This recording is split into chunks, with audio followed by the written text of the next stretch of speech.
Assalamualaikum warahmatullahi wabarakatuh. Perkenalkan, nama saya Eva Sapitri, NIM 23121498. MK Telaah Kurikulum. Di sini saya akan menjelaskan tentang pendekatan-pendekatan pembelajaran dalam kurikulum merdeka. Pengertian: pemahaman pendekatan pembelajaran. Pendekatan pembelajaran dapat diartikan sebagai sudut pandang yang digunakan untuk memahami dan melaksanakan proses pengajaran. Menurut Kemendikbud, pendekatan ini bersifat umum dan mencakup berbagai metode yang mendasari proses pembelajaran. Jenis pendekatan: pendekatan kontekstual mengunci materi terbuka dengan kehidupan sehari-hari siswa untuk meningkatkan relevansi dan pemahaman. Pendekatan konstruktivisme menekankan pada pengalaman langsung siswa dalam proses belajar, mendorong mereka untuk aktif berpartisipasi. Pendekatan berbasis siswa fokus pada kebutuhan dan pengalaman siswa, memungkinkan mereka untuk mengeksplorasi pengetahuan secara mandiri. Yang kedua, tujuan: menciptakan lingkungan belajar yang positif. Pendekatan bertujuan untuk menciptakan suasana belajar yang mendukung interaksi positif antar guru dan siswa, sehingga proses pembelajaran menjadi lebih menarik dan tidak membosankan. Yang kedua, menyesuaikan dengan kebutuhan siswa. Pendekatan pembelajaran dirancang agar sesuai dengan karakteristik dan kebutuhan siswa, sehingga mereka dapat lebih mudah memahami, menyerap materi pembelajaran. Yang ketiga, meningkatkan keterlibatan siswa dengan menggunakan pendekatan yang tepat. Siswa dihadapkan dapat lebih aktif terlibat dalam proses belajar yang pada gilirannya dapat meningkatkan pemahaman dan kemampuan berpikir kritis mereka. Ada yang terakhir, yaitu yang keempat, mencapai tujuan pembelajaran secara efektif.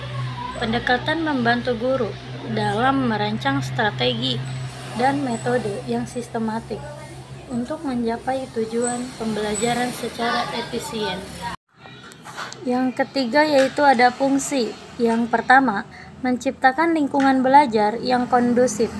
Pendekatan pembelajaran membantu guru dalam menciptakan suasana yang mendukung interaksi positif antara guru dan siswa, sehingga proses belajar mengajar menjadi lebih menyenangkan.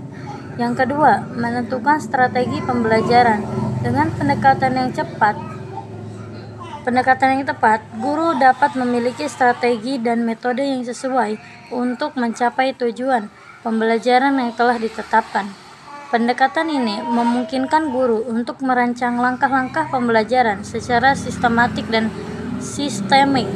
Yang ketiga, mendorong keterlibatan siswa. Pendekatan yang berpusat pada siswa, student-centered approach, memberikan kesempatan bagi siswa untuk aktif berpartisipasi dalam proses belajar, sehingga meningkatkan motivasi dan hasil belajar mereka.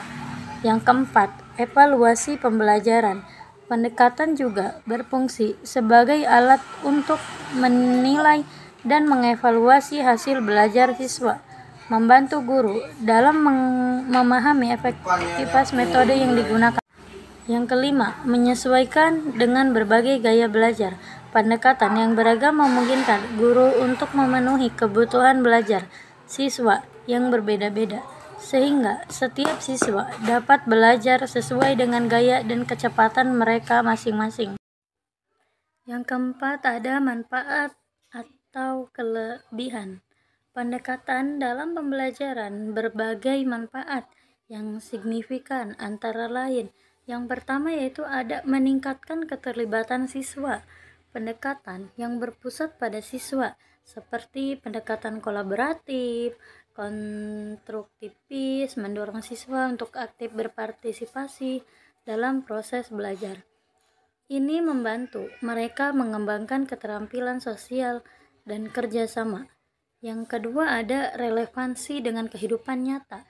Pendekatan kontekstual menghubungkan materi pembelajaran dengan pengalaman sehari-hari siswa, sehingga membuat pembelajaran lebih bermakna dan menarik. Yang ketiga ada pengembangan keterampilan kritis dan kreatif. Melalui pendekatan berbasis masalah dan proyek, siswa diajarkan untuk berpikir kritis dan kreatif dalam menghadapi tantangan nyata, meningkatkan kesiapan mereka untuk dunia kerja.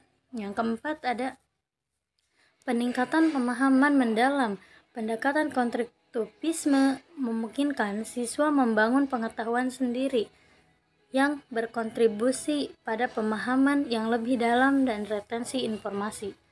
Yang kelima, fleksibilitas dalam pembelajaran. Beragam pendekatan memungkinkan guru untuk menyesuaikan metode pengajaran sesuai dengan kebutuhan dan gaya belajar siswa, menciptakan pengalaman belajar yang lebih personal. B. Jenis-jenis pendekatan pembelajaran dalam kurikulum merdeka. Yang pertama yaitu ada pembelajaran berbasis proyek, yaitu PJBL adalah model pembelajaran yang berfokus pada siswa sebagai pusat kegiatan di mana mereka terlibat dalam proyek nyata untuk mengeksplorasi dan memecahkan masalah. PJBL mendorong siswa untuk berkolaborasi, berkreasi, dan mengembangkan keterampilan berpikir kritis melalui proses belajar yang aktif dan konduktif. Model ini juga bertujuan untuk menghasilkan produk akhir yang dapat dievaluasi sehingga memberikan pengalaman belajar yang bermakna dan relevan dengan kehidupan sehari-hari. Yang kedua yaitu ada pembelajaran berbasis masalah, yaitu PBL adalah metode pembelajaran yang berfokus pada siswa dengan memberikan masalah nyata di awal pembelajaran. Dalam PBL, siswa dihadapkan pada situasi kehidupan nyata dan harus mengajukan pernyataan serta mencari solusi untuk masalah tersebut. Model ini mendorong keterlibatan antardisiplin dan menyelidikkan autentik, di mana siswa menganalisis pengembangan hipotesis dan menarik kesimpulan berdasarkan data yang dikumpulkan. PBL bertujuan untuk meningkatkan kemampuan berpikir kritis dan kemandirian siswa dalam belajar. Yang ketiga yaitu ada pembelajaran berdiferensiasi adalah pendekatan instruksional yang dirancang untuk memenuhi kebutuhan belajar individu siswa. Metode ini mengakomodasi perbedaan dalam kesiapan minat dan gaya belajar, sehingga setiap siswa dapat belajar dengan cara yang paling efektif bagi mereka. Pembelajaran berdiferensiasi mencakup 3 aspek utama: diferensiasi konten, materi, diferensiasi proses, metode, dan diferensiasi produk tugas yang disesuaikan dengan karakteristik siswa. Tujuannya adalah menciptakan pengalaman belajar yang relevan dan mengurangi jangkauan prestasi di antara siswa.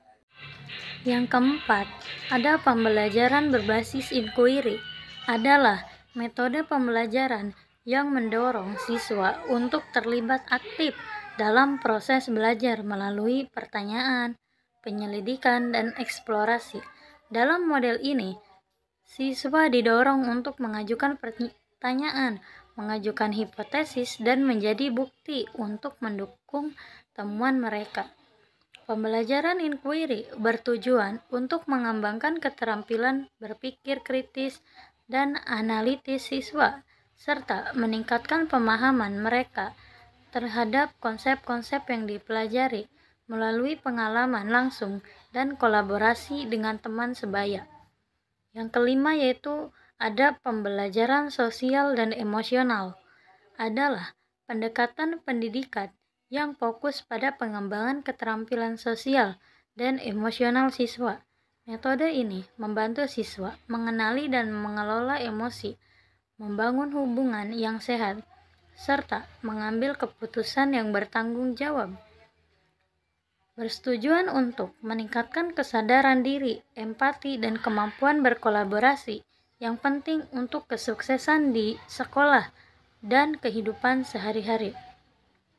Implementasi di sekolah melibatkan kolaborasi antara guru, siswa, dan komunitas untuk menciptakan lingkungan belajar yang mendukung perkembangan sosial dan emosional. Pembelajaran sosial emosional atau dikenal juga dengan nama social emotional learning adalah sebuah metode yang membantu siswa untuk mengembangkan pengetahuan, sikap, dan keterampilannya dalam mengelola emosi, membangun hubungan yang sehat, menetapkan tujuan, dan mengambil keputusan dalam hidupnya. Pembelajaran ini sangat penting diajarkan pada siswa sejak dini karena mempengaruhi kesuksesannya di sekolah, pekerjaan, dan kehidupan sosial. Pembelajaran sosial emosional atau dikenal juga dengan nama social emotional learning adalah sebuah metode yang dapat membantu siswa dalam mengembangkan kesadaran diri, pengendalian diri, dan keterampilannya interpersonalnya. Yang keenam yaitu ada pembelajaran kontekstual. Pembelajaran kontekstual yang pertama itu ada mengaitkan materi dengan dunia nyata. Pembelajaran kontekstual membuat guru mengaitkan materi yang diajarkan dengan situasi dan pengalaman siswa di dunia nyata. Hal ini memungkinkan siswa untuk membuat hubungan antara pengetahuan yang dimilikinya dengan standarnya dalam kehidupan sehari-hari. Yang kedua, membangun pemahaman yang sistematis. Dalam proses belajar, hal yang terpenting adalah pencapaian pemahaman yang sistematis. Siswa belajar dengan cara mengartikan, menafsirkan, dan menerjemahkan konsep-konsep akademis melalui pengalaman belajarnya sendiri. Yang ketiga yaitu ada filosofi konstruktivisme. Pembelajaran kontekstual berdasarkan filosofi konstruktivisme yang menekankan bahwa siswa harus membangun pemahaman mereka sendiri dari pengalaman baru. Siswa tidak hanya menerima informasi, tetapi juga merekonstruksi pengetahuan itu melalui pengalaman nyata. Yang keempat yaitu ada komponen utama atau CTL. Yang pertama itu konstruktivisme. Siswa membangun pemahaman mereka sendiri dari pengalaman baru. Yang kedua ada inquiry, proses pembelajaran yang berdasarkan pada proses pencarian menemukan melalui pemikiran sistematis. Yang ketiga itu ada bertanya, mengukur hasil pembelajaran dengan penilaian autentik. Yang keempat, praktik langsung, menerapkan apa yang dipelajari secara langsung.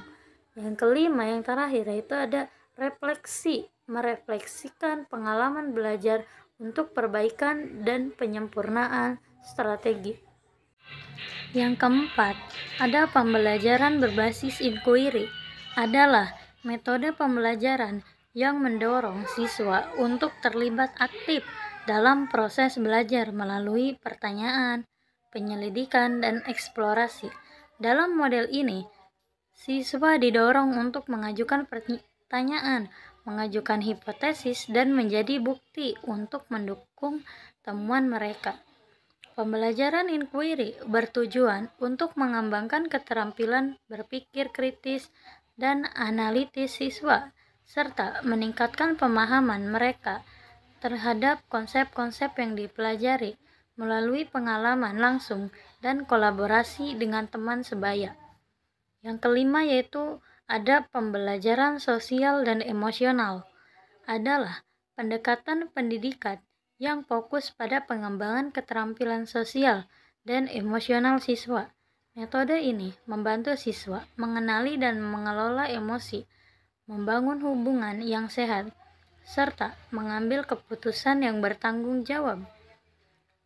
bertujuan untuk meningkatkan kesadaran diri, empati, dan kemampuan berkolaborasi yang penting untuk kesuksesan di sekolah dan kehidupan sehari-hari. Implementasi di sekolah melibatkan kolaborasi antara guru, siswa, dan komunitas untuk menciptakan lingkungan belajar yang mendukung perkembangan sosial dan emosional. Pembelajaran sosial emosional atau dikenal juga dengan nama social emotional learning adalah sebuah metode yang membantu siswa untuk mengembangkan pengetahuan, sikap, dan keterampilannya dalam mengelola emosi, membangun hubungan yang sehat, menetapkan tujuan, dan mengambil keputusan dalam hidupnya. Pembelajaran ini sangat penting diajarkan pada siswa sejak dini karena mempengaruhi kesuksesannya di sekolah, pekerjaan, dan kehidupan sosial. Pembelajaran sosial emosional atau dikenal juga dengan nama social emotional learning adalah sebuah metode yang dapat membantu siswa dalam mengembangkan kesadaran diri, pengendalian diri, dan keterampilannya interpersonalnya.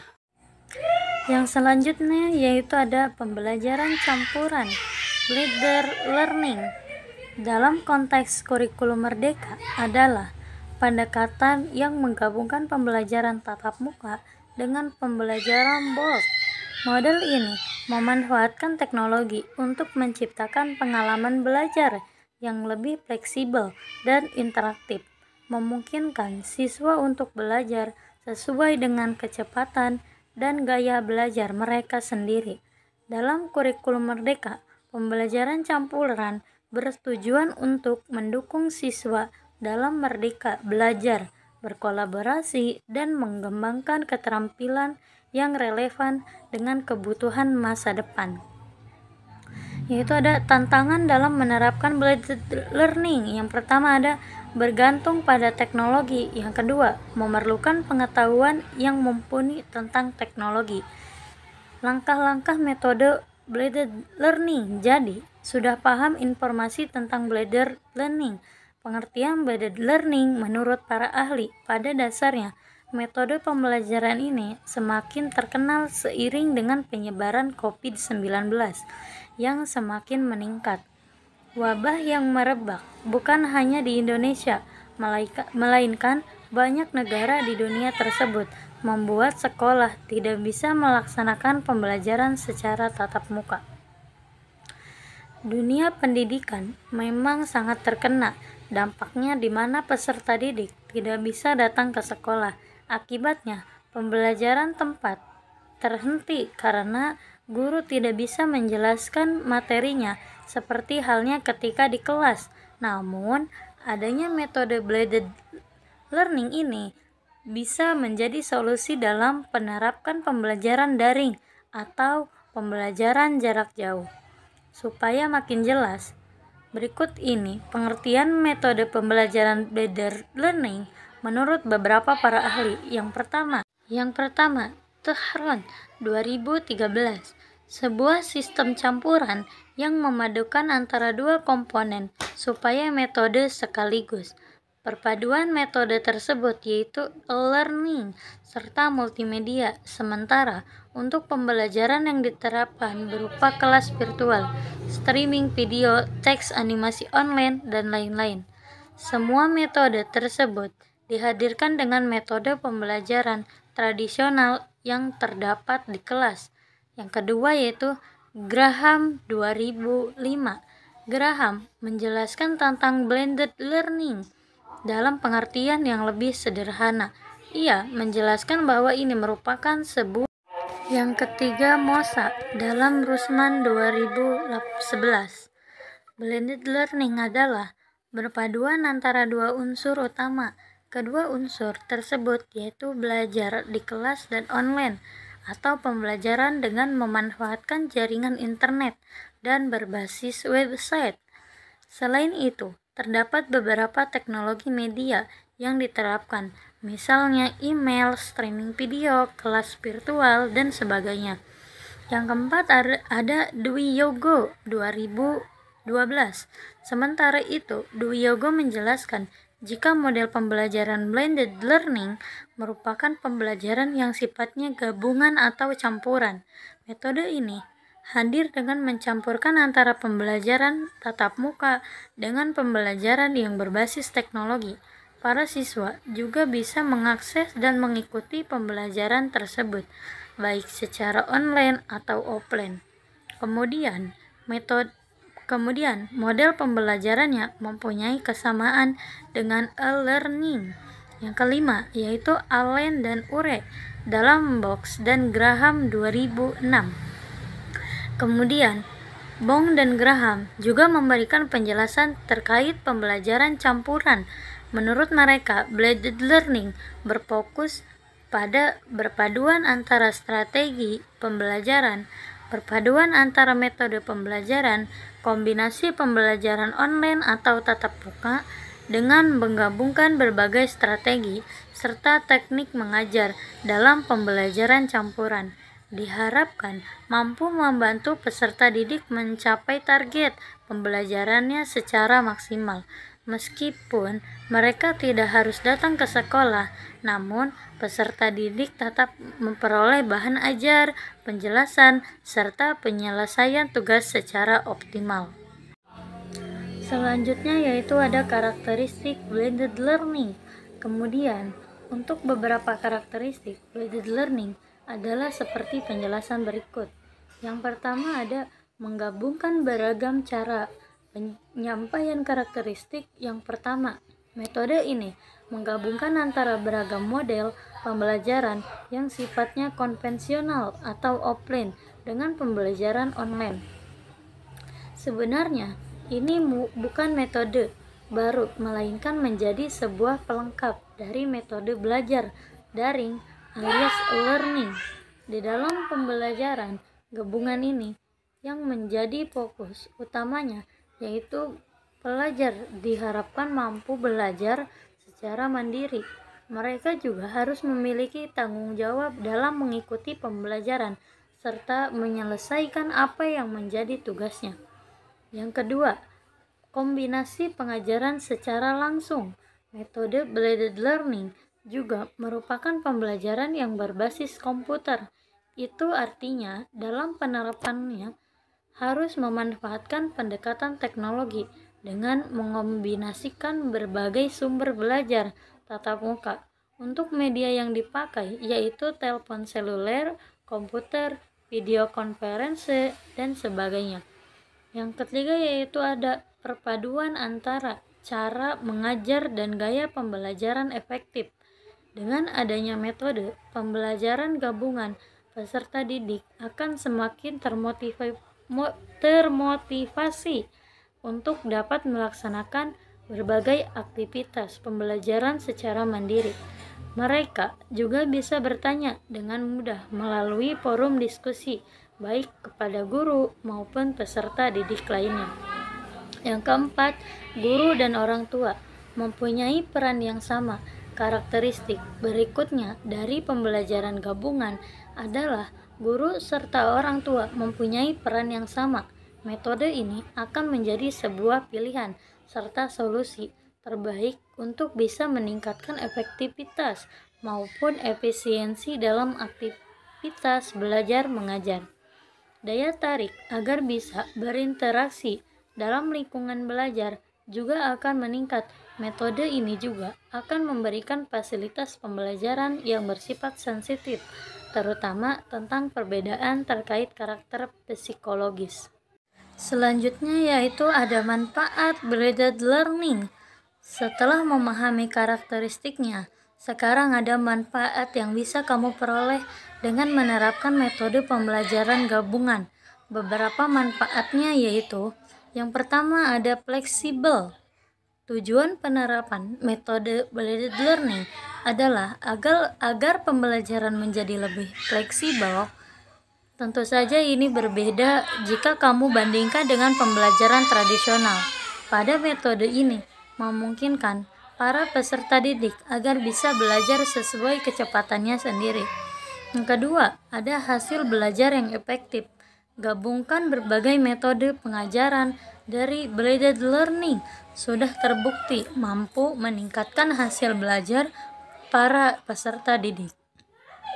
Misalnya, berdasarkan sebuah penelitian seperti di peserta didik yang duduk di bangku SD dan menerapkan blended learning untuk pembelajaran bahasa Inggris menunjukkan hasil yang positif. Terdapat peningkatan terkait pencapaian membaca peserta didik hingga 20%. Yang kedua, meningkatkan interaksi dan keterlibatan peserta didik. Sekarang, banyak peserta didik yang sudah tidak asing dengan teknologi. Mereka memanfaatkan teknologi tersebut setiap hari. Maka dari itu, dengan memanfaatkan teknologi ketika belajar akan membuat mereka cenderung lebih mudah untuk terlibat di dalam aktivitas pembelajaran. Yang keempat, ada manfaat blended learning, mampu meningkatkan kepuasan belajar. Metode pembelajaran gabungan juga terbukti mampu meningkatkan kepuasan para peserta didik terkait pembelajaran serta hasil belajar yang mereka dapatkan. Hal ini karena sejak awal mereka sudah memahami seperti apa alur pembelajarannya. Para peserta didik tersebut memahami apa yang diharapkannya sampai syarat untuk bisa mencapai tujuan maupun tugas akhir.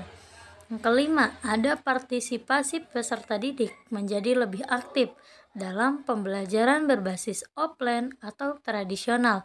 Peserta didik cenderung pasif ketika mengikuti pembelajaran.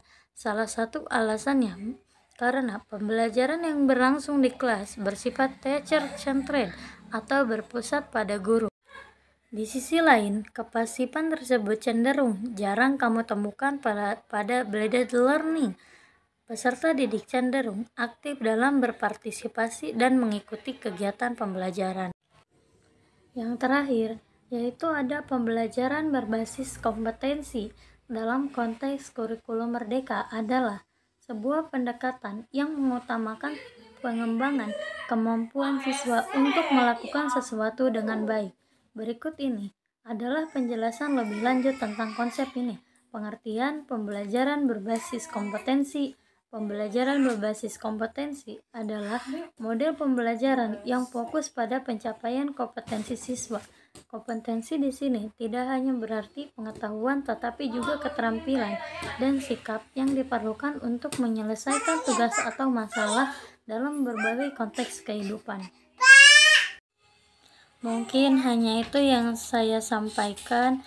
Terima kasih atas waktunya. Wassalamualaikum warahmatullahi wabarakatuh.